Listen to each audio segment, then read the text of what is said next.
Labdien! Šodien mēs ar jums izrunāsim, kā var reizināt algebriskās daļas. Aplūkosim vieglākus piemērus. Pirmkārt, kas mums jāatceras? Tas, ka tad, kad mēs reizinam vai dalam, mums vajadzēs no sākuma sadalīt reizinātājos skaitītāju un saucēju, ja tas, protams, ir iespējams, vai arī no sākuma saīsināt. Pēc tam sareizināt un iegūt rezultātu. Tātad, es redzu, ka šeit man ir mana pirmā daļa. Es neko nevaru sadalīt reizinātājos, tāpēc es meklēju vienādas izteiksmes, vienādus mainīgos skaitītajā un saucējā.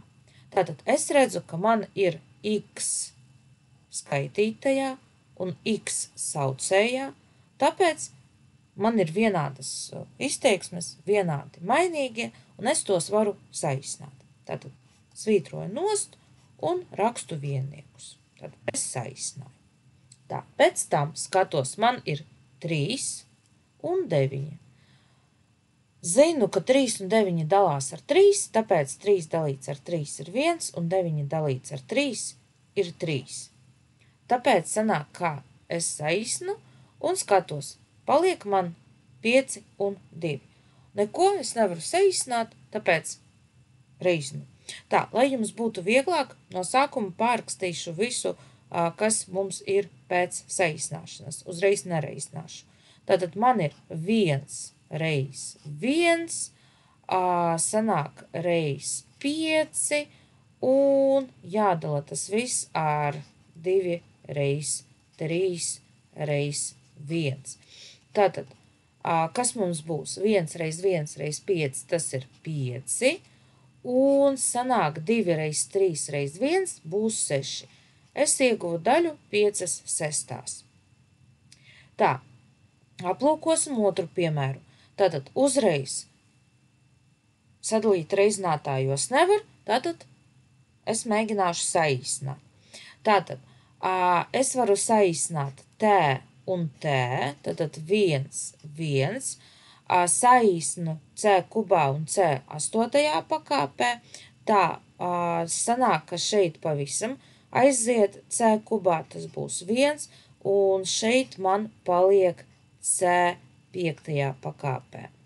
Tā, un 63 un 56, tā, es varu saīsināt ar 7, tad šeit būs 9, un šeit būs 8. Tā, un 8 reiz c 5, es iegūšu 8 c 5, un šeit saucējā būs 9. Tā, neko saīsināt vairāk nevaru, tad tā mums ir atbilde.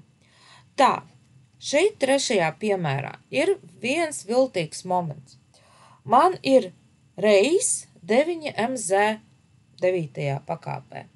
Ko es redzu? Kā man ir vesela izteiksme, kā otrs reizinātājs. Un ko es zinu? Ja man ir vesela izteiksme, tad man saucējā ir viennieks. Tātad es rakstu vai zīmēju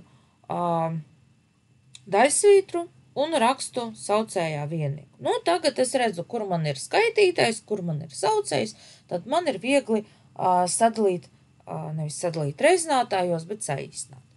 Tā, nu, mēģinu saīsināt.